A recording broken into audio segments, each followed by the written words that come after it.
Have you tried tracking your basal body temperature and thought this is way too complicated and were unsure if you're doing it right? Well, you're not alone. Most women actually believe that basal body temperature helps you predict ovulation. Well, that's a mistake that can cost you months in trying to get pregnant. Hi, I'm Ina, a naturopathic doctor focused on fertility and a proud mama of 4 after 30. Here's what BBT actually does. BBT stands for basal body temperature, which means the temperature when your body is completely at rest, as soon as you wake up. The reason we track BBT is because it allows us to see what's happening with a hormone called progesterone.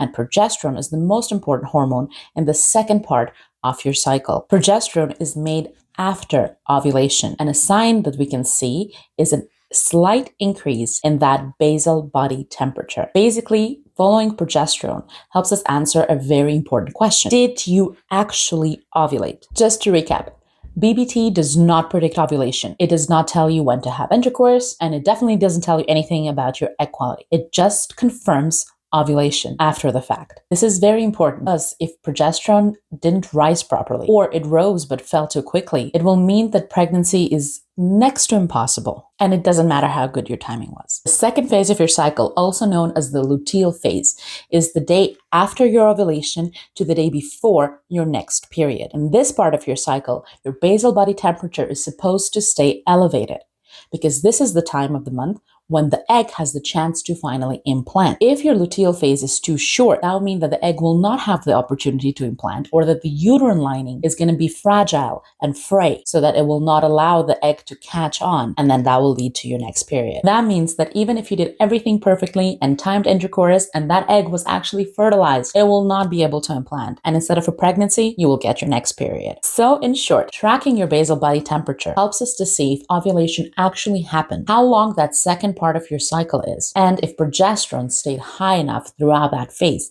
to allow for things to progress, to allow for implantation. Tracking your basal body temperature is not just for clarity. It has a direct impact on your ability to get pregnant. Once you've been tracking your BBT, you should see that in the first part of your cycle, temperature should be quite low before ovulation, although some fluctuation is normal. However, after ovulation, there should be a clear and distinct rise of about 0.3 to 0.5 degrees Celsius or 0.5 to 1 degree Fahrenheit. This rise should remain sustained, and your temperature should be elevated for the rest of your cycle until just about your period, or it will stay high if you happen to get pregnant that cycle. This elevation in temperature tells us that ovulation did happen and that progesterone kicked in, and so did the luteal phase. If your temperature rose appropriately after ovulation but dropped too soon, say day 10 to 12 after ovulation, that tells us that progesterone was not sustained and pregnancy is unlikely to happen. Tracking your BBT allows us to figure out some hidden reasons as to why pregnancy is not happening, even though everything on paper looks great. Some common BBT patterns that I often see in my patients include no clear temperature rise. That means that the temperature remained low, or if it did rise, that rise was not sustained. What it means is that most likely ovulation did not happen and the progesterone did not rise well. Some things that might help with that are things like making sure you're eating enough calories, decreasing intense exercise, especially during that later phase of your cycle, and making sure you manage your stress. Sleep is very important, and also tracking over multiple cycles, because things like illness or some unexpected stressor that came out of nowhere can definitely shift the whole cycle, and maybe this is just an ovulatory cycle for you, but other cycles are fine. Another pattern is an erratic or a zigzag pattern. Here, your temperature jumps all over the place, and there is no clear post-ovulation pattern. This is usually due to poor sleep, alcohol, inconsistent wake times, and illness. Things that help are having a consistent wake-up time, making sure that your sleep is well managed, limit alcohol, decrease late nights, and maybe trying something like temp drop, which we will talk about later. Pattern number 3 is an early temperature drop. What you would see is after you've ovulated, your temperature will rise beautifully and then it will stay high, but it will drop off several days before your expected period. This means that progesterone dropped too early and that the luteal phase was too short. So even if fertilization did happen this cycle, chances are that it was not enough time for implantation to happen and stick properly, so you're likely to get your period. Things that will help are decreasing your stress, making sure you're definitely getting enough sleep, and having good quality stable meals, especially managing sugar. Now that we've talked about why tracking your BBT matters, let's talk about how to do it right. What you would need is a special basal body thermometer. The reason you want a special thermometer is because the shift is so small. We said 0.3 to 0.5 degrees Celsius. So you're really looking at 2 decimal places. And that's the difference between a BBT thermometer and a regular fever thermometer. Most of our thermometers only go to 1 decimal place. That's too much. You will not be able to see this rise in temperature. That would just not be caught. What you want is a thermometer that goes to 2 decimal places. What you need is an oral-based basal body thermometer. This is different from your regular fever thermometer because it goes down to 2 decimal places. The shift in temperature is actually so small, like we said, 0.3 to 0.5 degrees Celsius or 0.5 to 1 degree Fahrenheit, that a regular thermometer will just miss it. So to check your BBT, you'd place that thermometer in your mouth as soon as you wake up. Literally the first thing you do before you sit, before you stand, before you talk, before you check your phone, before you go to the bathroom, before you do anything else, as soon as you wake up, you check that BBT. The second important thing to remember is the timing. The timing of when you check your BBT is critical.